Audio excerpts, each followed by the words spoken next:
Assalamualaikum warahmatullahi wabarakatuh. Madayaw mayong adlaw kaninyong tanan. Magandang araw sa inyong lahat. Happy World Children's Day. This World Children's Day, we celebrate the voices of children around the globe. This year's theme, Listen to the Future, calls us to pay attention to the hopes, dreams, and ideas of young people. Children are not just the leaders of tomorrow, but they are valuable contributors of what we have today.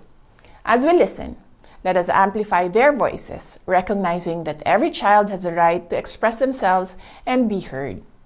Their perspectives are crucial in shaping a world that is inclusive, equitable, and sustainable.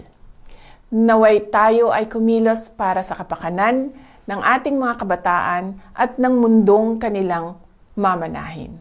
Sama-sama tayong lumikha ng mga espasyo kung saan ang mga bata ay makakapagbahagi ng kanilang mga saloobin, malayang maipahayag ang kanilang damdamin, makapagbigay inspirasyon ng pagbabago at maging isang bata na walang takot at malayo sa panganib.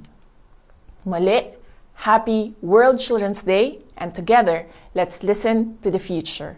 Ang lahat ng ating ginagawa ay para sa Diyos, sa bayan at sa bawat pamilyang Pilipino. Syukran.